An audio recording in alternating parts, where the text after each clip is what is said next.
decide they want to follow Jesus, what's the next process? The next one. What do they do next? I've got it written down in this tract. Yeah. It's very clear. How to follow Jesus Christ after you've given your heart to Him. It tells you all about it. You see, the thing is, a lot of people just decide to become Christians, and then they don't know where they're going, what they're doing. But that tells you where you're going and what you're doing. Right. It tells you how the Holy Spirit does work in your heart. So it says here, find a local church or mission or fellowship. Yeah. So, do you tell them, advise them where to go, or they have to look for it themselves? They look for themselves. See, the Holy Spirit will work with them. If you surrender your life to Christ, He will guide you and lead you to a place of worship. Right. So, okay. So do you give them advice on how to watch out for any churches that might be false? As long as they're Bible-based, and they preach the Word of God, and they believe in the Holy Spirit, and you pray together with others, then it's a good church. Right. I go to Westminster Chapel. Yeah, I've heard the name. Yeah, it's in Newgate Road. Right. 11 o'clock every Sunday. Okay, so what do you think about in the Bible and the Old Testament, where God took the children of Israel out of Egypt, Correct. and then gave them His law, statutes, and commandments. 10 commandments, yes. Well, He gave them others as well, apart from the 10. Well, that was the 10 commandments, and then the rituals and everything else went with it. Yeah. So, do you think that was a good thing that He did when He gave them those? He did his best, but the point is, a lot of the Jews at that time, or whatever you want to call them, the followers of Moses or whatever, they each one chose to reject that, and the judgment of God came upon them, and they were swallowed up in the ground because they turned their back on God and worshipped a golden calf. Now the point here, that was it. After He came down from the mountain, but then He had to go back up and get the written again, because he threw the tablets down, and they didn't know what they were doing. But then Aaron repented of his sin and gave his heart to God, and Moses got restored into the leadership of the children of Israel, and they went through the wilderness and came out to the promised land. When you got the whole system, there was a point of choice. See, there's a choice to follow God, or a choice to reject Him. Right. So do you think that what God did there, was something we should have continued? Yes, I believe we should continue, because the judgment of God is going to come upon sin, not just because we reject. It's a sinful act that we turn our ways back from God. But now, to repent, we've got to turn ourselves towards God. Right. And But see, the problem with this is that a lot of people don't realise it's sin that's the problem. yeah. So how does someone work out what is sin and what isn't? Well, sin is disobedience to God's word. Right. Okay. That is it. End of story. But when it comes to the crunch, it says, if I walk in the light as He is in the light, John 1, we have fellowship one with another, and the blood of Jesus Christ, God's Son, cleanses us from sin. And the difficulty here is, a lot of people don't want to walk in the light. They're not transparent, and they hide things. Right. And But there's a lot of even religious people who hide things from God and rather live their own life than the godly life. Right. So it affects everybody, whether you're religious or just an ordinary person. So those people that walk in the light, should people be able to tell the difference between them and the ones who don't walk in the light? Yes, their lives will be holy and prayerful and sincere, and they will be wanting to lead you to know this life. Right. Okay. But, I don't see that happening much of you. Well, you'll be surprised. Huh? There are a lot of people coming around here. I'm just sitting here relaxing because I'm 81. I'm not as young as I used to be. I used to preach here for 33 years. Yeah. Well. Every Sunday. I don't do as long preaching. I'm tired out. I'm exhausted. But also, make it easier, but I talk and chat with people just to share how to come to Christ. Because if you don't know how to come to Christ, you will miss him. See, Jesus passes by. He doesn't just pass by. He gives a challenge. You follow me, and I will make you fishers of men. Right. So do you think, like they had in the Old Testament, they had those harsh punishments for like there's different sin. Sin was sin in the Old Testament. So, but do you think that things are better now that those harsh punishments aren't being enacted? No, those harsh punishments are being stored up on the judgment day of God when He's going to judge the whole world. The sheep, black sheep, goats, separated, and then the judgment seat of Christ is going to be all the Christians are going to go before God and see how they fared with His truth. And if they're not told anybody else, not told people, not sounding the trumpet, not clearly showing to other people, their works will be burnt up in the fire. Possibly their soul might be saved. There's a lot of hypocrisy in Christianity. There's a lot of hypocrisy in religion. So God will deal with it in those days. Well, I suppose that's one of the problems about, you're saying sending them to whichever church. So what you're saying is that the Holy Spirit should be able to guide them. Yeah, I do. I do. Yeah. But do you see that happening? Yes, I do. He guides me every day. No, I mean to the other people who go to churches. Do you see people in the churches actually? No, not a lot of churches are aware of their responsibility to lead others to Christ. And so what happens is the problem here. I'll be going now, God so bless hopefully you. I'll see you again sometime. Yeah, I'll be there on Sunday. Good. God bless. Okay. If it's not raining, I'll be there next Okay, Sunday. God bless. Okay, God bless. Sorry about that. Yeah. He's just a friend of mine. Yeah. And I got quite a few.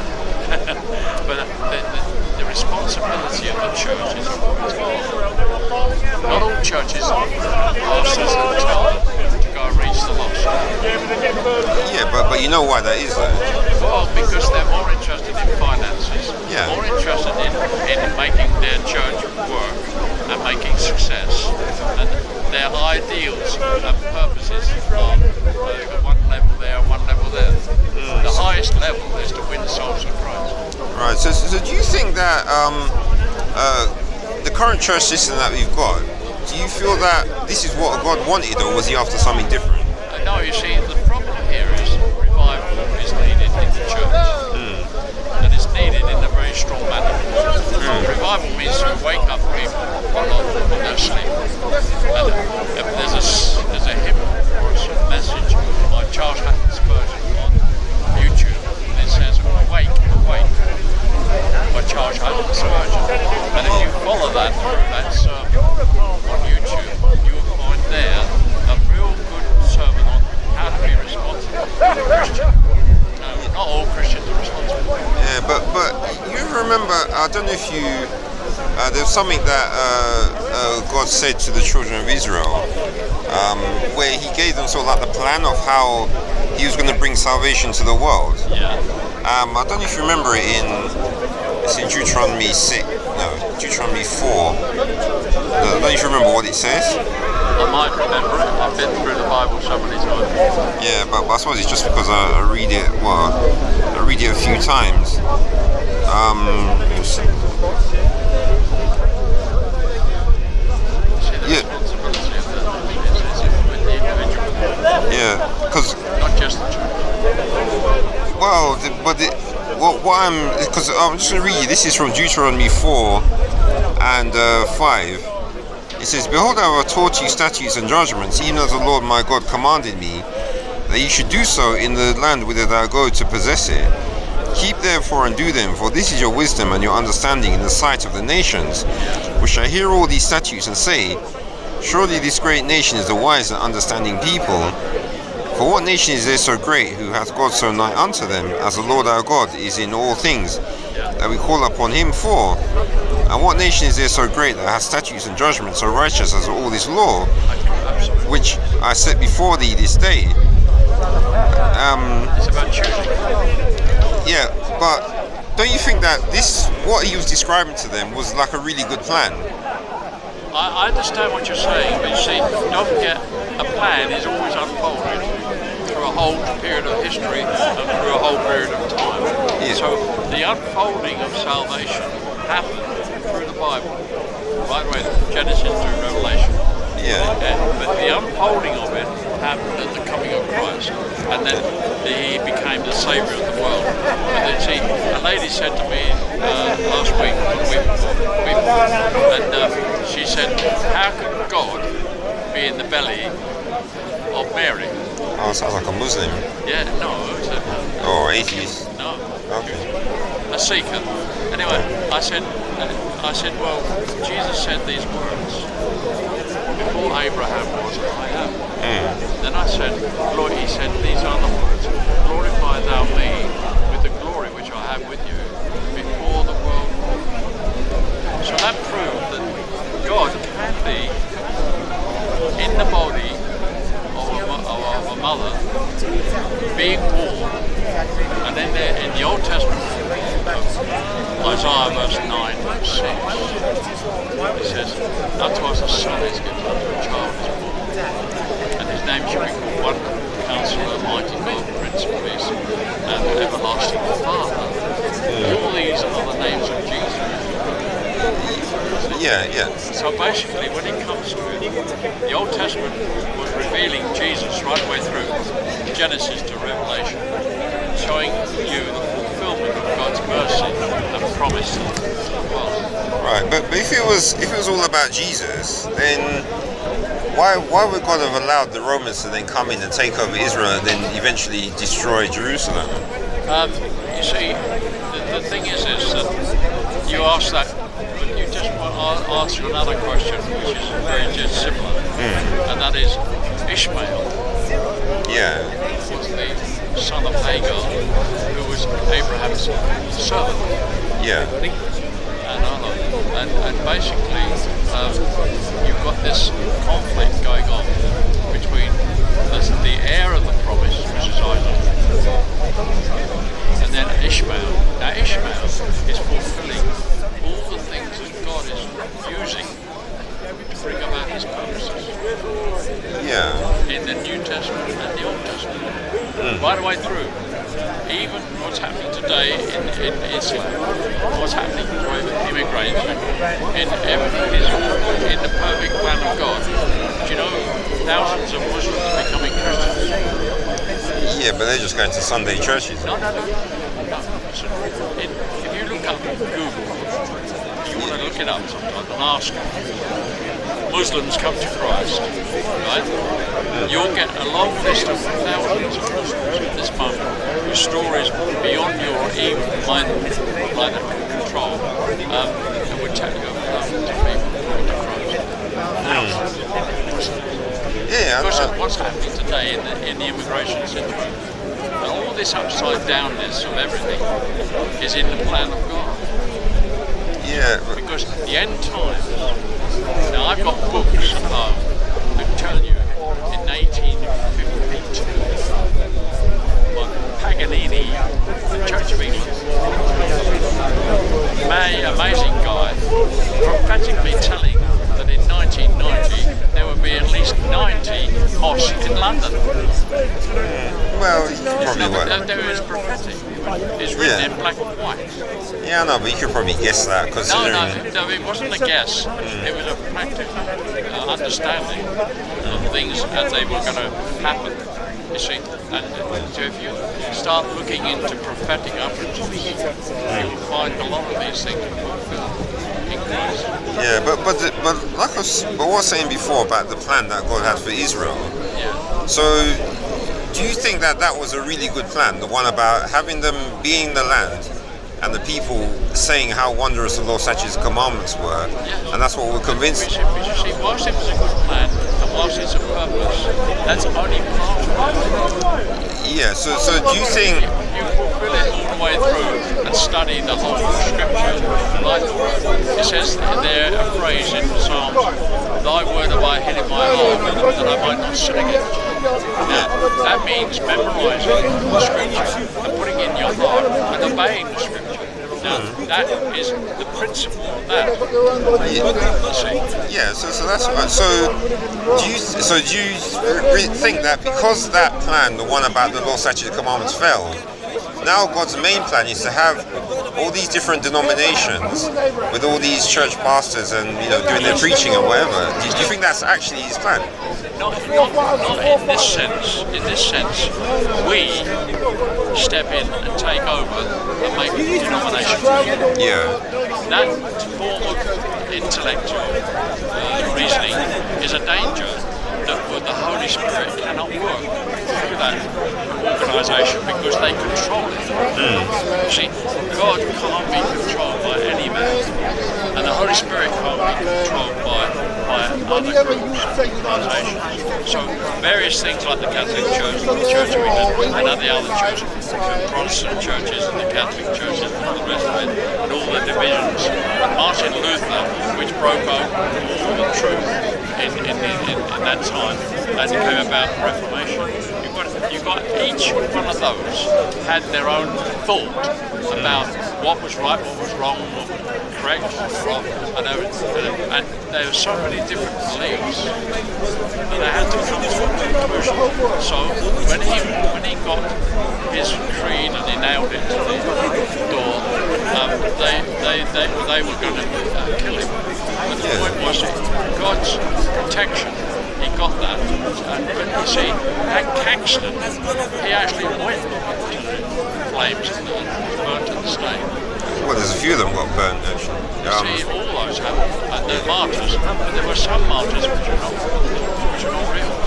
But doesn't that mean that, so you'd have been better off going with the old plan, because at least we know, as far as I know, the Israelites didn't go around burning people who disagreed with them. Everyone didn't know about Deuteronomy and 6. Didn't know about the old law. Did not know about the Jews, how their history. Not everybody knew that. The ones with the Bible. In biblical terms, the Black Age, 17, 16, 17, whatever it was, the Dark Ages where the Bible was shut. That there kept the Bible close to the church, so nobody had a chance to read it themselves. So when the Bible was printed in the freedom of it as it was, we managed to get the authorised version and all the other versions, which are very helpful and explanatory. Then the knowledge got out. You see, it didn't get out just by somebody a wish wand. They had to work hard at it, and they sweat, blood, and toil and death. And they died for it. But you do remember the first reason why it came out though? Because the king wanted to get rid of a wife, didn't he? Yeah, I know. He was committing adultery and all the rest of it. Yeah. So he actually helped. The reason for the work, but God overruled in that situation. To give a purpose, a wrong way, to give a purpose to save, if you want to call it England or revival, John Wesley and Finney and all the rest of it, and all those people that there, to bring about a turning to God. Whereas in France, the murdering and slaughtering of hundreds of thousands of people, the beheading didn't happen in England. Yeah. So because of the revival. But that revival spent 1853 and Duncan Campbell and all the other friends I know read and I study about and Finney and John Wesley. And every one of those were used by God to bring about the revival. Now we need that today. So do you think that God is going to stick with the current church system, or do you think he's going to go back to this? Well, I put it like this: there is a great need for revival now by the Holy Spirit. Yeah. In these people's lives, who live in the church, yet are not part of it because they are not denominationally connected. They're the body of Christ, which is the Spirit. It's not a denomination. It's not an outward building. It's nothing to do with it. All that is that's a facade.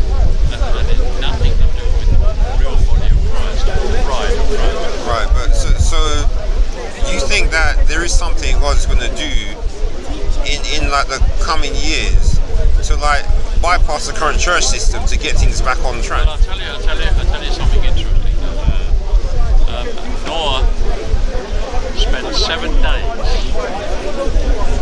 preaching after he just got the ark finished. Yeah. 7 days. Now, that 7-day period is a very, very long time. It could be 70 years, it could be 7,000 years, it could be 700 years. What I'm trying to say is we're in that period now. Before the door is going to be shut and the judgment of God is finally coming upon the world, and where he has his last days of judgment and Satan is bound and he goes into prison and it's thousands of years, and then Christ comes and rules. All that is going to be all fulfilled within God's time. Right, but you know, where it says in like Revelation 13, where it talks about the beast when he comes is going to make war with the saints. Yeah, but you see, you're talking about the Antichrist. No, but there's a reason why I'm asking this is because do you think that when it says the saints, do you think that's all these denominations, or is it another group that God will have created or formed? I mean, A debatable thought. It's an intelligent idea. It could be the denomination. It's interesting. It's not perfect, but it's interesting. But the point is, everything you try to understand about the future and the final days and end times, you've got to be very careful that you don't get caught in what they call legalism. And that is, you've got it, the T, you can dot the T, you can dot the I, you can do it, cross the T, cross it, you can make it right, but it doesn't work out like that. but what do you mean by that when you say legalism? Legalism is a letter of the law. Right, okay. You see, the letter of the law will say to you, this man deserves to be hung. But if a man's got a pardon in his hand for that man, the king, it doesn't work out, does it? Yeah, well, I think Do you understand what I'm saying? yeah, but I know that some people say that what the problem they have with the law is that people can there's not much forgiveness in it. But isn't the purpose of the law more to remove sin? So even though now there are people who could have got more chance of getting forgiveness, Yeah. but would you still need to have something to do to stop the evildoers though? Well, God's judgment day is going to happen. The sheep, the goats will be separated. Then the judgment seat of Christ is for Christians. When they go face to Him, the responsibility that they have with their lives following Jesus. You see, the problem deep down within is truth and reality as against error and falsehood. For instance, if prosperity teaching today is making a fortune and keeping it for yourself, that is absolutely comfortable. Yeah, but I think It's a distinction between what is real and what is not real. You have to clarify every time. yeah, but I think that prosperity, I think that's more a trial than anything. So people who go for it, you know that they obviously don't believe properly in what God has They said. don't understand God. So I think it's more God is a way for God to expose people more thoroughly. For instance, there's a Coke man called Coke. He's got about 175 million. Yeah, million. Yeah. But the other side is he slipped up and he said Christ died again in hell. Then you get other teachers where annihilation happens, where people think that hell is going to end, and God is going to annihilate everybody. Yeah, that's Adventist. Yeah. Oh, terrible. Yeah. Then you get into other great serious stuff where you're sidetracked. Like you see, if you go, I went to a church once, and suddenly I saw this bloke was preaching with no clothes on. Don't tell me, don't understand what I'm trying to do. All right. And I thought, no, really know what it's all about. Anyway, he told me to sit outside his office. I sat outside his office, sat down there, waiting for an hour. Then I saw the secretary come out, doing up the button. Right. And God told me that they were having an affair. Right? The following month, he ran away with all the money and his secondary of the church. Okay. So I had an experience which I can't explain. And I cannot know whether it's right, wrong, or good, or bad, or whatever. But I keep this to myself. Yeah. I wouldn't use it as an illustration. I've had an experience which is eternal, where you've got a revelation that actually told me what was going on. All right.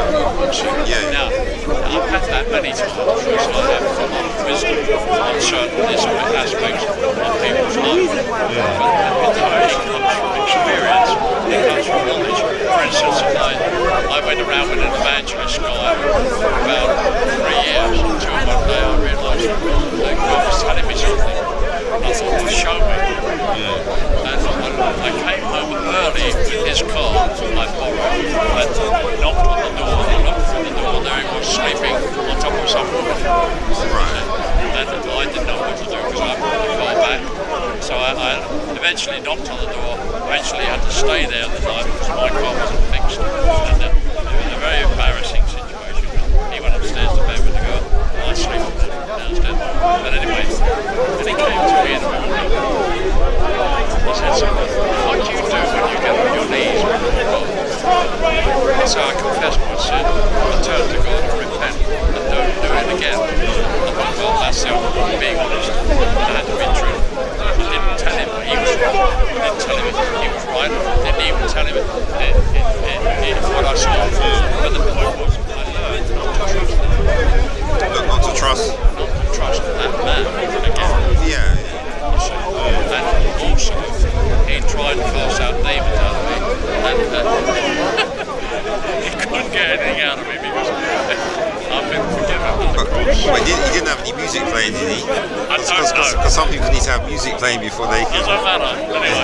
Anyway, and he said, I'm too tired, I can't cast out demons. I said, look, I'm not coming in your car home. Anyway, he took me home eventually. I got separated and so on. And you see, there's another man up here who used to be preaching, and when he died, a lady who I did some work through him came to me and said, I'm sorry, was he a real Christian or not? And I said, well, he's married. And she didn't know. All right. So you see, what goes on in people's lives between God and between them is a different matter.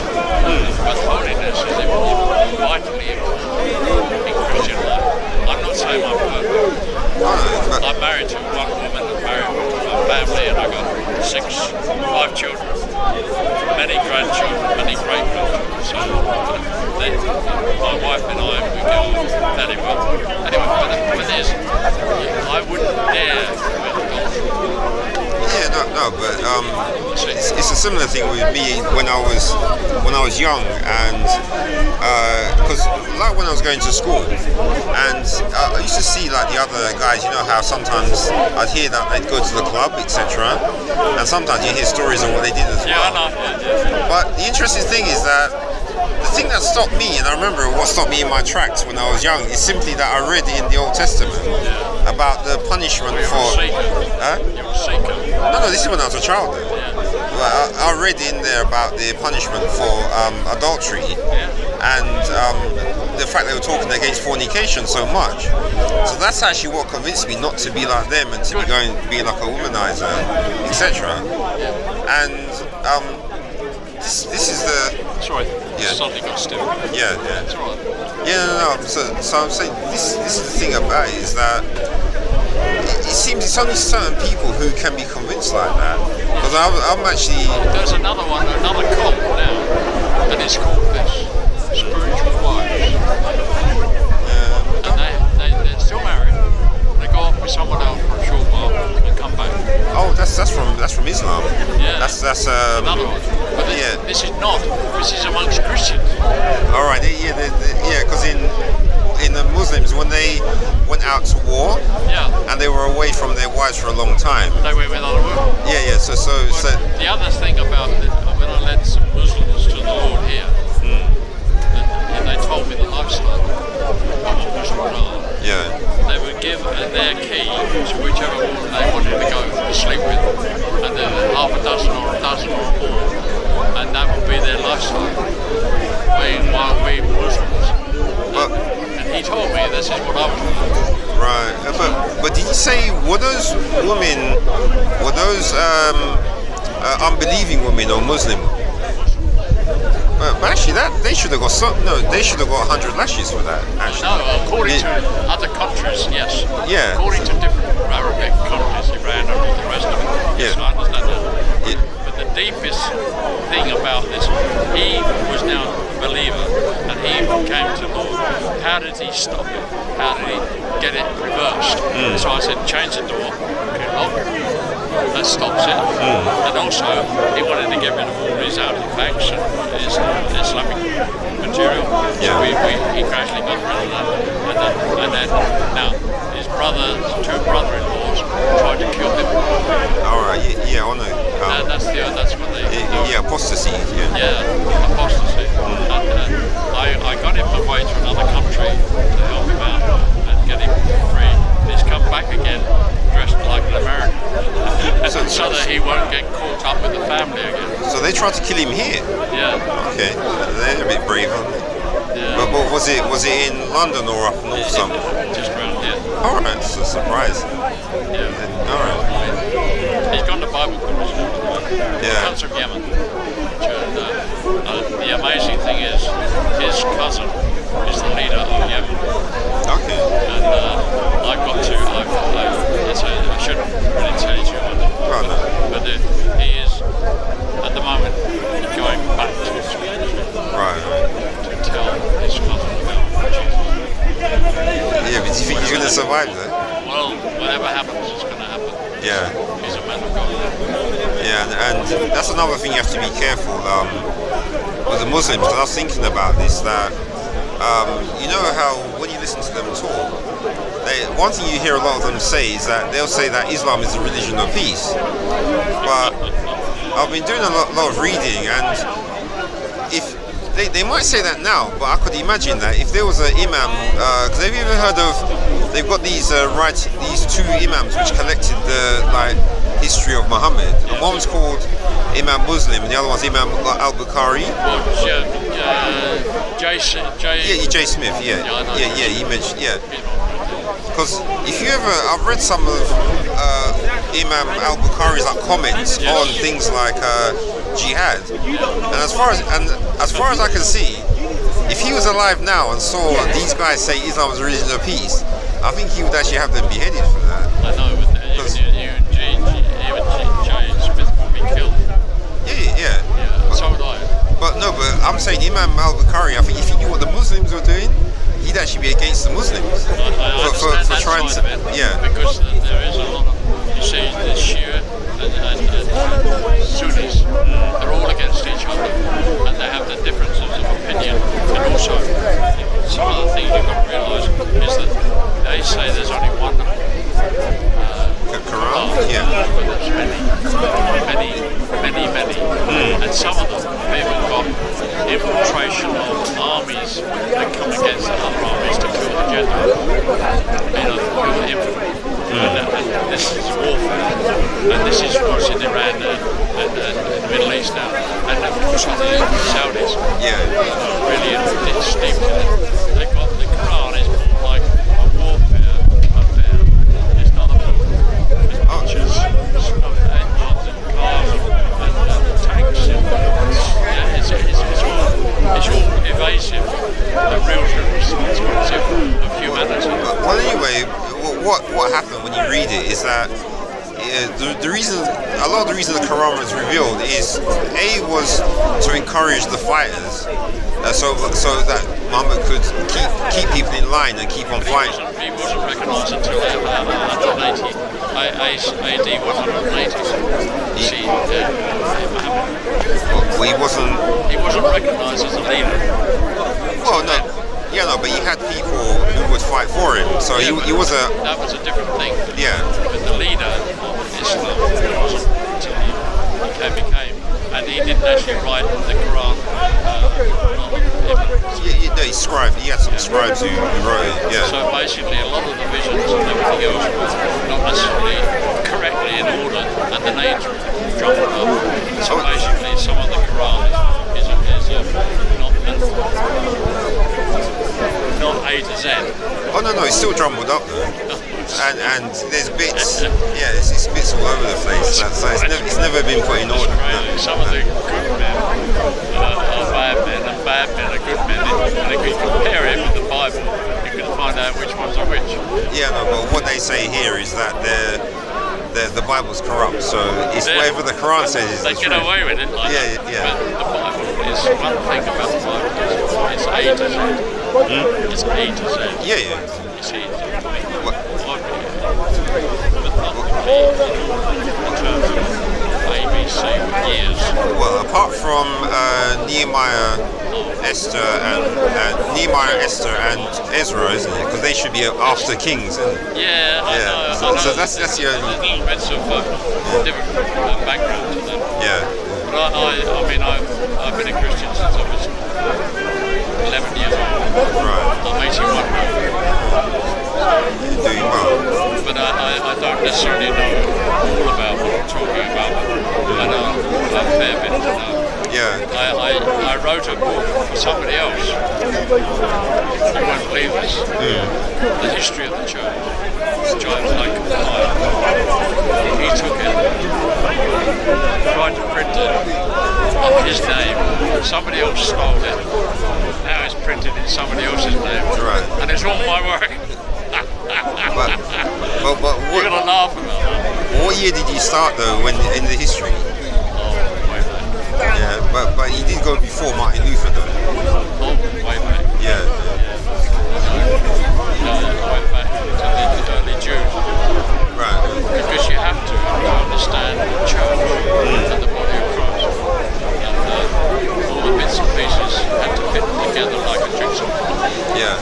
Otherwise what happens is you get it out of order and nothing works out. You see, there are codes in the Bible and nearly cracked a few. Interesting. But anyways, nice talking to you. The worst one is finding out who is the Antichrist. Yeah, but the thing about that is that but it's something that's going to come. So you can't expose the Antichrist now. This is before his time. You won't be. Friend of mine, that's not his name. All right.